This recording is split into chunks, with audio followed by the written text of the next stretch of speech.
Siema, tu wahacz.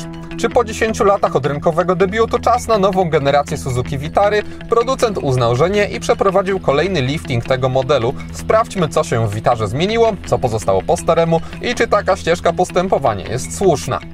Lifting testowanego modelu można zaliczyć do tych umiarkowanych, bo nie wprowadza on tutaj trzęsienia ziemi, ale jednak modyfikacje można odczuć. Na zewnątrz samochód otrzymał nowy zderzak z przodu ze środkowym fragmentem, który bardziej zachodzi na trapę chłodnicy o też przeprojektowanym wzorze. Jest to moim zdaniem zmiana na dobre, bo teraz samochód ma trochę więcej wyrazu i powiedzmy agresji, bez wyglądania niespójnie, bo jednak Vitara całą swoją bryłą ze sportem czy dynamiką nie ma za wiele wspólnego. Jednak jak na 10-letni model prezentuje się moim zdaniem w porządku, to znaczy trudno jest się nią zachwycać, ale dla osób ceniących bardziej kanciaste i prościej zaprojektowane SUV-y może być ona wciąż atrakcyjna wizualnie. Poza tym kształt nadwozia pozostał po staremu, przy czym można je teraz inaczej przyozdobić, to znaczy Suzuki wprowadziło 2 nowe lakiery, niebieski oraz szary obecny w egzemplarzu testowym, a także nowe felgi. W bazowym premium dotychczasowo obręcze zostały przyciemnione, na filmie prezentuje auto w topowej wersji Elegance i tutaj już wzór jest zupełnie nowy. Lifting wpłynął też na obecnych na pokładzie asystentów bezpieczeństwa, bo samochód dostał rozwiązania wymagane przez Unię Europejską w postaci chociażby asystenta prędkości ISA czy monitoringu utrzymania uwagi kierowcy, którego kamera umieszczona została w miejscu, gdzie dotychczas akcesoryjnie można było sobie zamontować bardzo estetyczny zegarek. Teraz nie jest to możliwe, a dziura na kamerę w tak eksponowanym miejscu piękna nie jest, ale przynajmniej nie ma dzięki temu jakichś dokładek przy kierownicy. Na pokładzie jest też radar wykrywający potencjalne kolizje. Był on już wcześniej i bywał przewrażliwiony, ale po liftingu mu się pogorszyło. Na szczęście jego można dezaktywować przyciskiem.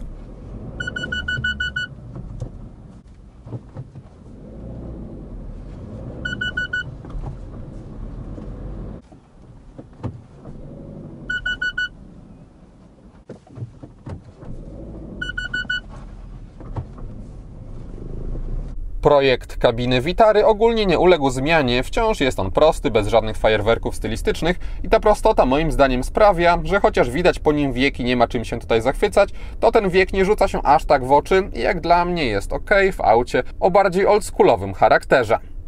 Na konsoli centralnej w Vitarze znalazł się nowy ekran 9-calowy zamiast 7 dotychczas. Wraz z nowym oprogramowaniem jest to jedna z największych liftingowych zmian i to zdecydowanie na plus, ponieważ ten stary system był już mocno przestarzały. Ten może też nie jest jakimś wzorem nowoczesności, ale jednak jest zdecydowanie przyjaźniejszy w obsłudze. Interfejs jest lepiej zaprojektowany, też mamy ekran domowy z podziałem na kilka funkcji. Szybkość działania moim zdaniem jest ok, nie jest jakaś super szybka, ale nie ma problemów, aby z tego systemu korzystać w takich podstawowych zastosowaniach. Gdyby ktoś chciał, to można sobie też podpiąć Android Auto i Apple CarPlay bezprzewodowo. Wprowadzenie asystenta prędkości ISA zbiegło się z pozostawieniem ustawień samochodu na zegarach i sterowanie nimi patyczkiem z prawej strony. Jest to mało wygodne i było mało wygodne, ale mało irytujące też, gdy się po prostu raz tutaj wszystko ustawiło i tyle, ale w chwili obecnej jeśli chcemy wyłączyć tego asystenta, który działa zawodnie, te limity prędkości są nieraz kiepsko odczytywane i błędnie, to trzeba za każdym razem wchodzić tutaj i później tutaj i to znowu wyłączać, co jest szalenie irytujące, jeszcze biorąc pod uwagę, że tego nie da się robić podczas jazdy. No niby dobrze, bo to by było niebezpieczne, poświęcanie uwagi na przedzieranie się przez te menu, ale jeśli się zapomni, to trzeba się zatrzymać albo będzie nam ten system pikać. Na szczęście on pika całkiem cicho, tak jakby Suzuki wiedziało, że to może irytować użytkowników i chciało, żeby ich irytowało trochę mniej. Dlatego nie rozumiem, czemu do tych ustawień nie zostało to wszystko przeniesione, biorąc pod uwagę, że przecież ten 9-calowy ekran jest w każdej wersji obecnie w standardzie. Poza ustawieniami, które są bardzo niewygodne, mamy tutaj sporo informacji związanych z jazdą, które można sobie wyświetlać. Jest to fajne, nie tylko takie standardowe są, ale bardziej sportowe, przeciążenia, tego typu sprawy. Minusem jest to, że po pierwsze lista jest przywijana tylko w jedną stronę, więc jak coś pominiemy, no to musimy znowu przez całą się przywijać, a po drugie sterować można tym tylko patyczkiem poprzez jego wciskanie. A na kierownicy w tym miejscu mamy zaślepkę i miejsce się marnuje, a mógłby być przycisk dublujący ten patyczek i jego wciskanie. Poza tym do rozmieszczenia nie mam zastrzeżeń, jest to po staremu, z prawej strony steruje się tempomatem, z lewej strony systemem audio, a tutaj odbiera, odrzuca połączenia.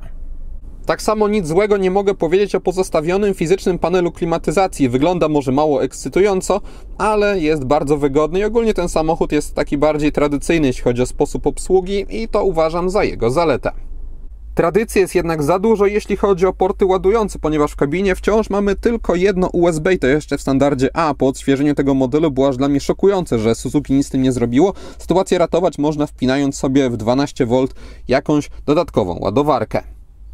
Zmiany nie zaszły też w palecie silników, która dzieli się na turbodoładowaną benzynę 1.4 Booster Jet rozwijającą 129 koni mechanicznych z miękkim układem hybrydowym SHVS, jak w egzemplarzu testowym, a także pełną hybrydę Strong Hybrid, która opiera się o benzynę już wolnossącą 1.5, a całość ma 116 koni. Te układy napędowe różnicuje również rodzaj przekładni, bo Suzuki jakiś czas temu pozbyło się z Booster Jetów automatycznej skrzyni biegów i aby samemu nie musieć mieszać prawą ręką, trzeba zdecydować się na Strong Hybrid. Jeśli ktoś preferuje jednak Booster Jet, to z manualem w Vitarze też zdecydowanie da się żyć.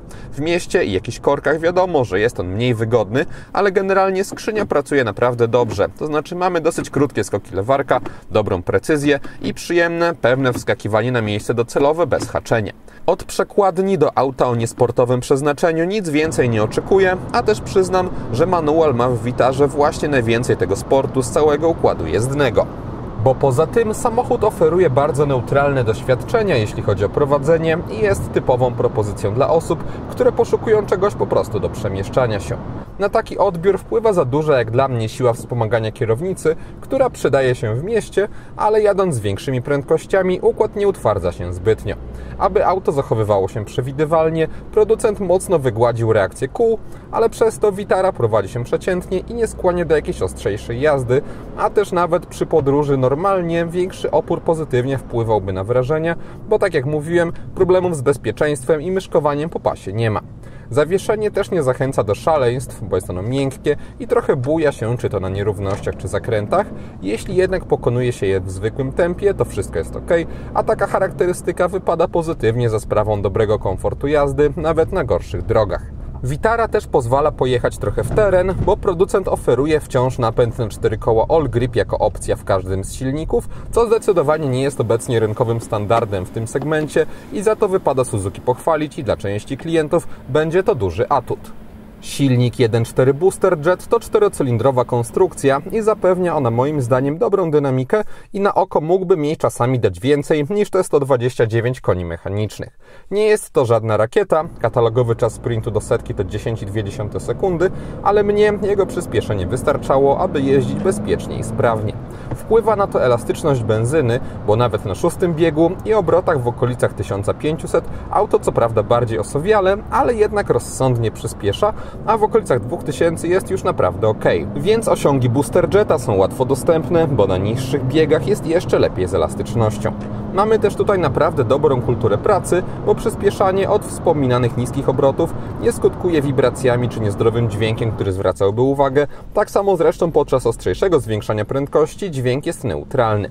Ogólnie zatem silnik 1.4 Booster Jet jest udany i preferuję go względem hybrydy Strong Hybrid.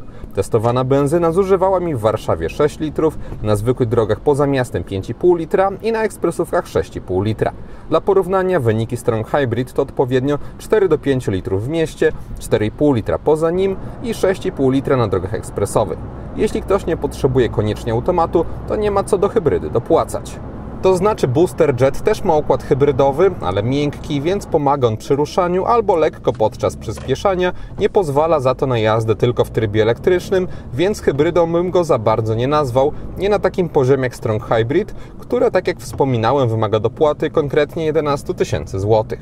Model też podrożał tak ogólnie wraz z nowym wcieleniem o 5 000 złotych, za to Suzuki oferuje aktualnie rabaty znowu o 11 000 złotych. Poza systemami bezpieczeństwa i nowymi multimediami, wyposażenie samochodu nie uległo większym zmianom, podobnie jak struktura cennika, to znaczy w japońskim stylu mamy tutaj 3 predefiniowane półki wyposażeniowe i możliwości wybierania pojedynczych opcji zredukowane są do minimum, są tylko lakier i akcesoria na liście.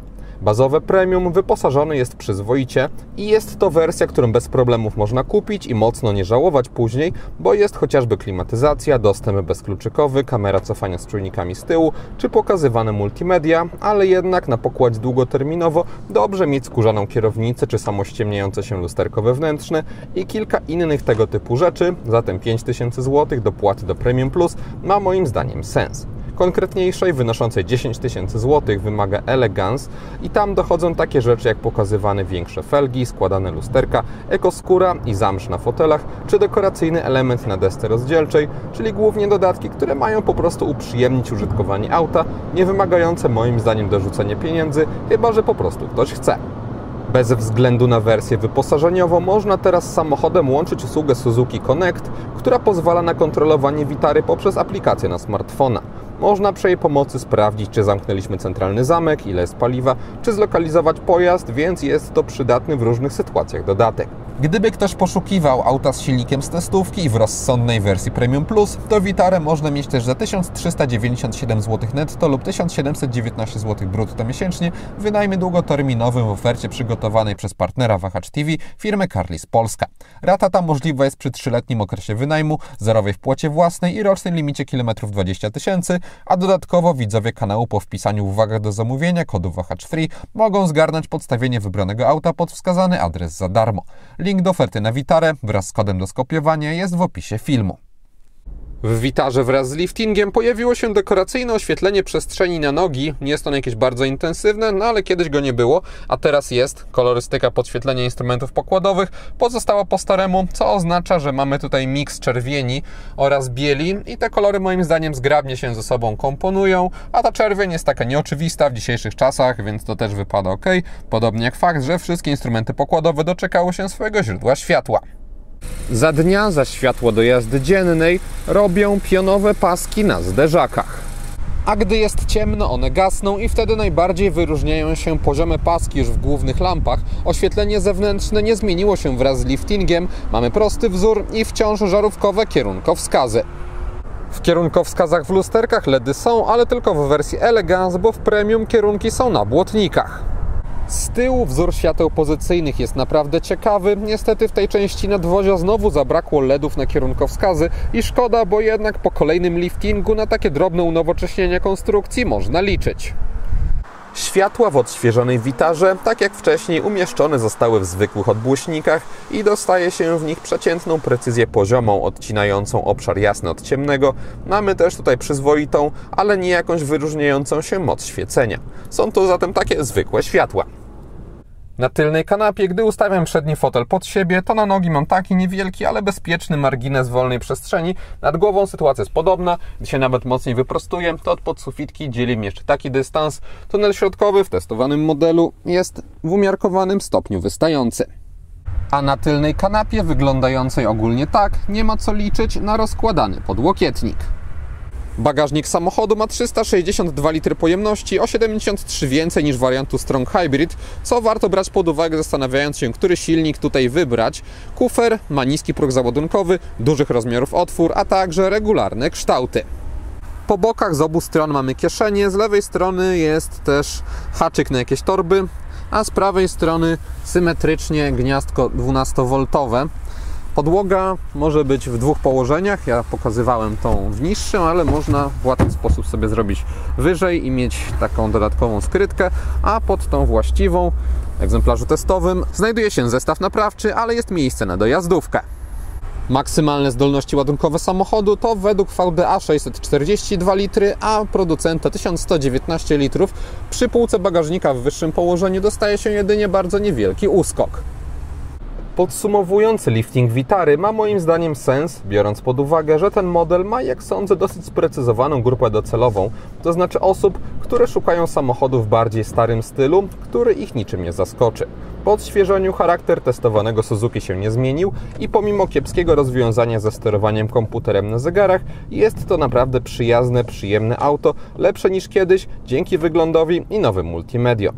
Tak aby wsiąść, dojechać do celu i za bardzo o podróży nie myśleć. No i ma też napęd na 4 koła All Grip, czyli coś, z czego konkurencja już w większości zrezygnowała. Vitara ma też swoje słabsze strony, nie jakieś poważne, bo na przykład z właściwościami jezdnymi da się żyć, też jakość wykonania z ładnymi, miękkimi materiałami na podszybiu i twardym, tanio wyglądającym plastikiem na drzwiach szału nie robi, ale znowu nie jest to nic bardzo zwracającego uwagę podczas jazdy. Generalnie jest to model niczym się nie wyróżniający, niczym też nie zrażający, skrojony pod fanów bardziej tradycyjnego podejścia, którym na pewno przypadnie do gustu.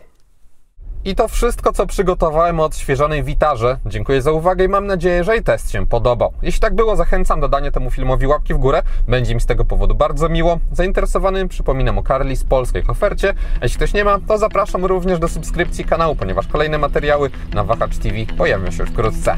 Na razie!